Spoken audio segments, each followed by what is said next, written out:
tous et merci d'être avec nous cet après-midi, ici même Bassin La Bouche, à Canal Austral, bien entendu, pour parler politique, pour parler des départements, départementales, hein, dernière semaine, dernière ligne droite pour ces émissions politiques, puisque dimanche 20, tout le monde ira voter et tout le monde ira choisir son candidat. Voilà, aujourd'hui, j'ai le plaisir d'être dans l'Est de l'île de la Réunion, pas trop loin de Saint-Denis, on dirait l'Est, le Nord-Est. En tout cas, vous savez, le canton 23 qui est le canton de Sainte-Marie. On a le plaisir d'avoir avec nous Rémi Lagourde.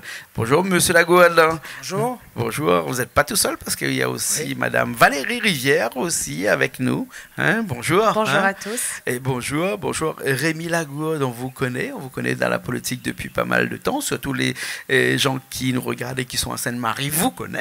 Puisque vous êtes un habitué de la politique, on va dire. Vous avez été bercé depuis petit dans la politique de par Jean-Louis Lagourde, votre père, hein, le sénateur Jean-Louis Lagourde. On lui fait un petit coucou, hein, Jean-Louis Lagourde aussi. Et vous avez décidé de vous engager, vous avez décidé de partir comme ça au combat, parce que c'est comme ça qu'on dit, il n'y a pas d'autre mot, hein, pour essayer de briller un mandat de conseiller départemental, parce qu'on ne dit plus maintenant conseiller cantonal, conseiller général, mais on dit un conseiller départemental. Qu'est-ce qui vous a motivé pour partir au département? Déjà, si vous voulez, moi je suis engagé en politique depuis 2008. Hein, j'ai eu divers mandats.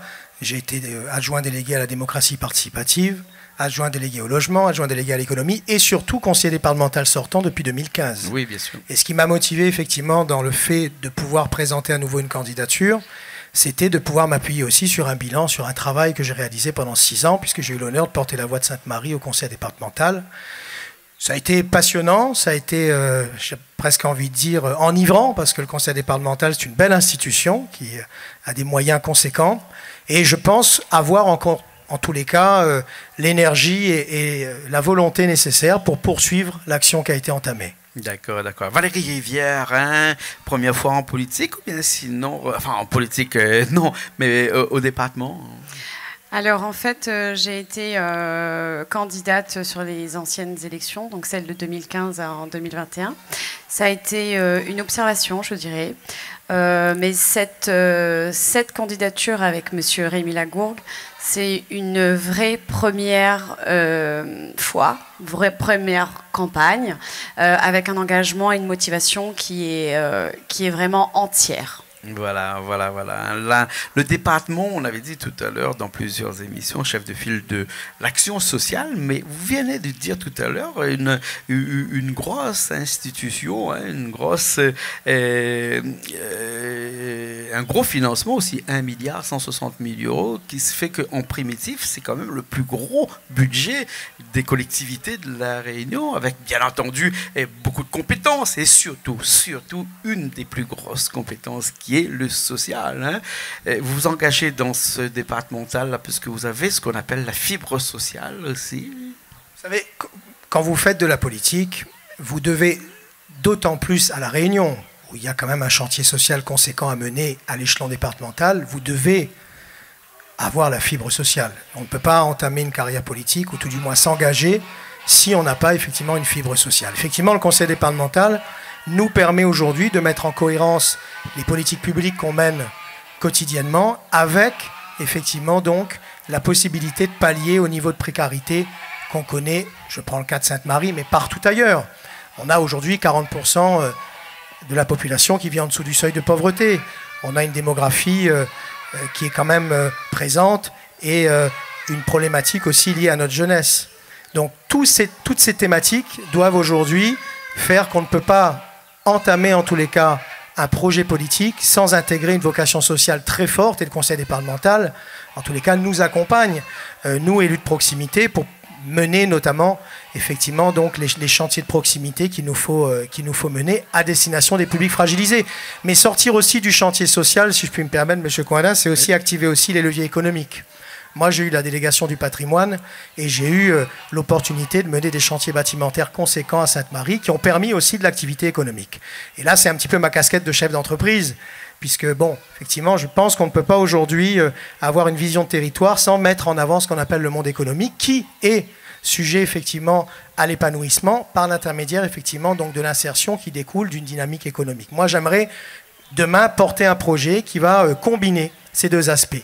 L'aspect social à destination de nos publics fragilisés, les personnes âgées, les enfants qui ont besoin d'un accompagnement soutenu, mais également les grands chantiers qu'on mènera demain pour permettre l'épanouissement des quartiers et favoriser ce qu'on appelle l'activité économique à travers donc l'entrepreneuriat. Bien sûr, vous savez que le département n'a pas pour vocation toute cette partie économique qui est plutôt réservée à la région, bien entendu, hein, puisque bon, l'année dernière, le département a investi un petit peu moins de 150 millions d'euros, c'est-à-dire presque 10% de son, un petit peu moins de 10% encore de son budget total hein, aux investissements, donc à l'économie à l'intérieur. Mais quand même, si vous êtes chef d'entreprise, c'est que l'économie, c'est quelque chose que vous aimez bien. Mais on peut allier l'économie au social, puisqu'on est dans cette partie de l'émission où on parle du social. Là, on va parler, et peut-être que ça va permettre à créer une certaine économie. On sait que dans moins de 10 ans, par exemple, hein, on aura dépassé le seuil de 50% de personnes de plus de 60 ans ici à La Réunion. Il va falloir créer peut-être des logements seniors, peut-être, on parle politique, mais on parle social, mais on parle aussi économique. Là, créer des infrastructures pour toutes ces personnes-là. Est-ce que actuellement vous pensez que ça a été fait ou bien sinon que tout le reste est à faire? Tant reste à faire, M. Coindin. Maintenant, permettez-moi quand même, sans vous contredire, de vous citer un chiffre. On est passé de 15 millions d'euros d'investissement en 2015 à 55 millions d'euros d'investissement dédiés, ce qu'on appelle donc à la réhabilitation de nos sites culturels, de nos sites bâtimentaires. Ça veut bien dire que le développement économique, ou tout du moins l'action économique, est quand même un axe majeur, effectivement, et fait partie intégrante aussi des compétences du conseil départemental, au-delà du fait, vous avez raison... Il n'y a pas beaucoup d'argent qui est investi quand en même. Effet. Mais de 15 millions à 55 millions d'euros, il y a quand même eu une dynamique. Je vais vous citer hein, la reconstruction du gîte du Piton des Neiges, le gîte du Volcan, l'hôtel des Thermes, qui est un dossier qui est sorti des cartons. Qui vient de sortir. Qui vient de sortir, mais il y a bien une volonté, si vous voulez, de mettre en avant encore une fois... société privée quand même qui investit. Hein. Tout à fait. Hein, il ne faut pas l'oublier, hein, ce n'est pas le département. Hein. Générateur d'emplois quand même. Voilà. Mais poussé effectivement sur des sites c'est quand même les sites. Ce sont des sites qui sont poussés effectivement. Ce sont des sites départementaux. Maintenant, effectivement, pour répondre à votre question sur ce qu'on appelle les personnes âgées, on a un dispositif, c'est les maisons d'assistantes familiaux. Nous en avons fait une à Sainte-Marie, à la Rivière des Pluies.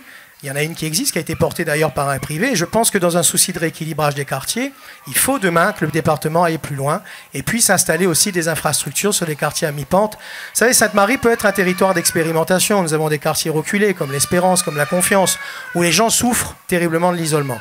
Et je pense que c'est important, effectivement, de pouvoir implanter, de pouvoir, j'ai presque envie de dire, démocratiser ces structures, notamment les maisons d'assistantes familiales, pour permettre, un, des structures adaptées pour nos Gramounes, deux, aussi, un droit au répit pour l'entourage. On sait qu'il y a une culture quand même réunionnaise très forte, la culture familiale, qui fait qu'aujourd'hui, donc, les Gramounes, ce qu'on appelle les personnes d'un âge avancé, eh bien, ont effectivement le soutien appuyé de la cellule familiale. Je crois qu'il faut que le département puisse accompagner aussi cette population qui a besoin aussi d'avoir un soutien quotidien du département. Et la maison d'assistante familiale, c'est aujourd'hui une structure qui s'adapte complètement et qui rentre un petit peu dans le canevas, je pense, du chantier de l'accompagnement social qu'on portera demain. Bien sûr, le département qui est quand même qui a la responsabilité de toutes ces personnes, de tous les âges de vie, c'est-à-dire que depuis qu'on est jusqu'à ce qu'on meurt, hein, en passant par tous les accidents de vie, mais si on veut parler aujourd'hui de la petite enfance, de toutes ces personnes qui sont jusqu'à 10 ans ou 15 ans, et non pas seulement de ces personnes-là, mais aussi des parents hein, qui ont à charge tous ces enfants-là. Et j'aimerais bien parler avec vous, Valérie Rivière, de toutes ces personnes qu'on a, parce que La Réunion a une de ses spécificités, de toutes ces mamans hein, qui font des enfants très tôt. Hein, c'est-à-dire que ce qu'on appelle des grossesses précoces hein, et qui font des enfants à 15 ans, à 16 ans, quand ils sont encore au collège. Hein. Actuellement, on a parlé de tout ce qu'on appelle des addictions l'addiction, c'est aussi peut-être une addiction, puisque si à La Réunion, on est champion là-dedans, hein, tout comme l'alcool, tout comme la drogue, qui est aussi des compétences du département aussi. Hein. Qu'est-ce qu'il faudrait faire pour faire en sorte qu'aujourd'hui, dans cette petite enfance, hein, qu'on parle très rarement hein, aussi, mais qui est la compétence du département, faire en sorte que tous ces parents qui sont en grossesse précoce puissent s'épanouir aussi, comme les mamans qui ont des enfants à un âge qu'on dirait entre guillemets normal. Hein. Alors, Monsieur Coindin, permettez-moi de vous dire et de vous apporter surtout une information importante. Je suis infirmière libérale. C'est pour ça que je vous fais. je vais sur ce sujet-là avec vous. Voilà, donc merci de le soulever. Je me permets de rebondir par rapport aux personnes âgées, qui reste aussi un volet important de ma profession. Pour ce qui est de revenir à votre question au sujet des grossesses précoces, il y a un énorme travail qui est fait au niveau des scolaires, des infirmières scolaires notamment, sur l'éducation sexuelle. Donc c'est quelque chose qui est important à développer. Mais là, on sort du cadre du département. Ah, c'est une compétence du département, hein? La sexualité. La sexualité, certes, mais le cadre, les collèges, effectivement, font partie des missions du département. Bien sûr. Mais les projets qui nous sensibilisent, surtout dans notre projet d'action sociale, est centré surtout sur le développement donc, des crèches, mettre à disposition donc, de ces familles des dispositifs et des structures qui permettraient d'accueillir ces enfants pour permettre éventuellement, dans le cas des grossesses précoces, de fournir tout simplement des accueils pour que ces mamans, ces jeunes mamans, puissent poursuivre leurs études, parce qu'effectivement c'est un cas de société vraiment important chez nous. Et il est important donc de continuer à développer ces structures dans le sein de notre commune. Bien sûr qu'au département, si vous êtes lié au département, il y a énormément de compétences du département qui sont quelquefois un petit peu imbriquées dans des compétences de la région. On va dire qu'aujourd'hui, le Réunionnais qui nous regarde, des fois, ne sait pas quelles sont les compétences de l'un ou de l'autre, tant que c'est quand même assez compliqué, on va dire. On va parler des lycées pour la région, des collèges pour le département, on va parler des routes départementales et des routes régionales. Lorsque cette route départementale croise, comme il y en a beaucoup à Sainte-Marie, des routes régionales, on fait quoi? On fait un rond-point, et si on fait un rond-point, qui finance ce rond-point? C'est quand même un problème. Hein. On va parler un petit peu des routes actuellement, puisque on arrive dans un deuxième volet de cette émission. On va parler économie, on va parler de tout ce qui est investissement aussi au niveau du département. Pour parler des routes départementales, est-ce qu'à un moment donné, il ne va pas falloir se concerter avec la région, fusionner avec la région, ou presque à la limite faire en sorte que mutualiser la région et le département pour que nos routes à La Réunion soient mieux entretenues et qu'on arrive à parler à un moment donné d'un seul langage quand on parle des routes. Hein. Vous me donnez l'occasion de parler d'une thématique qui m'est chère, c'est la cohérence des politiques publiques. Aujourd'hui, effectivement, et j'en profite pour vous dire que nous, sans faire de digression, M. Coindin, je soutiens moi fortement l'action de Didier Robert pour ces régionales, parce que je pense que c'est un président qui aujourd'hui sait mettre en cohérence effectivement les projets entre les collectivités, effectivement, donc, que sont le département et la région. Il s'agira demain de pouvoir créer des passerelles pour peut-être avoir ce qu'on appelle un projet d'entretien global. Nous l'avons fait sur Sainte-Marie. Il y a eu des aménagements routiers conséquents menés par le conseil départemental, en lien aussi avec des actions portées par le conseil régional. Et effectivement, ce que vous disiez à juste titre, pour ce qui est des routes, on ne peut pas, au vu de la disparité effectivement des routes et de leur destination, puisque vous disiez qu'il y a des portions de route à juste titre qui sont à la fois communales, régionales, départementales, ne pas travailler ensemble à un moment donné, passer notamment la période électorale, et j'allais dire mettre en cohérence les politiques publiques pour encore une fois avoir ce qu'on appelle donc une feuille de route commune. Le dossier de l'aménagement routier est un dossier sensible. On parlait de la pression démographique, il y a aussi la pression effectivement liée à la mobilité, la pression effectivement donc de la voiture. La voiture à la Réunion pose la question des transports, ça touche également les EPCI.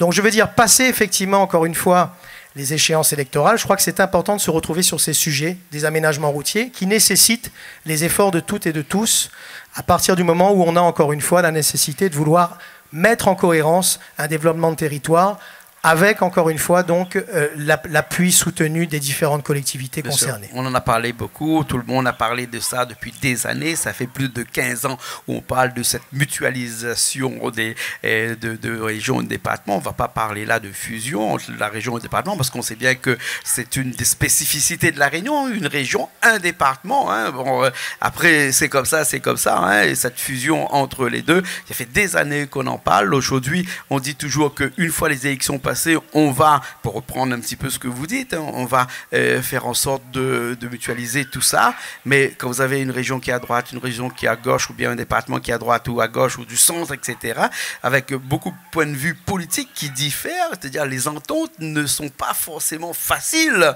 Hein, et donc, on est un petit peu comme le grand serpent qui se mord la queue et qui, à chaque fois, c'est des trucs qui reviennent et personne ne le font. Est-ce qu'il y a vraiment des...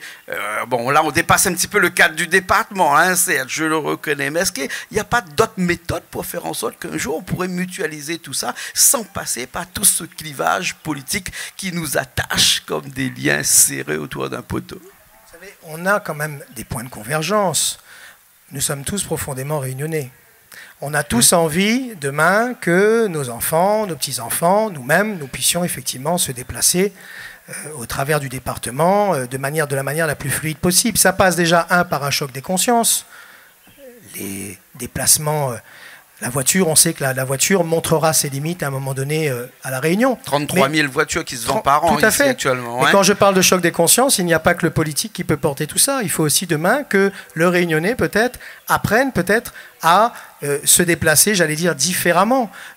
Covoiturage. On a le covoiturage, Juste. On a un certain nombre de projets, tout à fait, le transport collectif, le train, c'est à la région, là, tout à fait. Hein. Pour autant, je vais vous citer un chantier très clair aussi, très, très palpable, c'est le chantier de la route des Hauts de l'Est, qui est un chantier qui est porté par le département, qui est un chantier qui est en cours d'élaboration, qui va effectivement nécessiter aussi, puisque c'est un chantier qui va quand même impacter un certain nombre d'effectivement, donc il y aura une emprise foncière conséquente sur certains sites.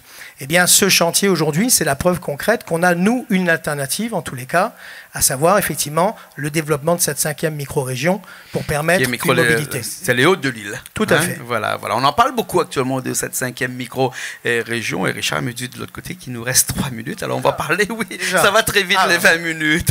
Alors on va entrer vite fait dans le vif du sujet. Vous êtes candidat pour cette élection du canton numéro 23. Qu'est-ce que vous avez à dire? Là, peut-être Valérie Rivière va me répondre. Hein, pour tous les gens qui vont s'abstenir d'aller voter dimanche, parce que c'est vraiment une plaie ici à La Réunion. Les gens n'ont plus confiance. Hein, ils se disent que nous, pour aller voter, on va voter, mais si c'est pour qu'il n'y a pas de changement, c'est que tout le temps pareil. Moi, j'y vais plus. Hein, donc, il faut vraiment inciter les gens pour aller voter. Hein. Vous avez quoi à leur dire? Alors moi, ce que j'ai à leur dire, c'est que sur ce binôme que nous représentons, Rémi et moi-même, il y a quelque chose de très important à retenir, c'est que je suis issue de la société civile et que ce qui m'a donné envie de m'engager, c'est justement cette complémentarité qui est l'expérience que représente Rémi en tant que conseiller départemental sortant et moi-même, mon expérience par rapport à mes compétences en tant qu'infirmière, et qu'aujourd'hui, il y a des personnes qui ont envie de s'engager en politique pour essayer justement d'apporter un nouveau souffle, une nouvelle façon de voir et de concevoir la politique avec un œil neuf, et puis je dirais avec un œil plus juste et peut-être plus près de la population. D'accord. Ne pas s'engager, c'est encore s'engager, disait un grand philosophe, hein, qu'on connaît bien. Et ben, la politique et vous, hein, Rémi Lagourne, c'est presque à la limite une grande histoire d'amour, on va dire.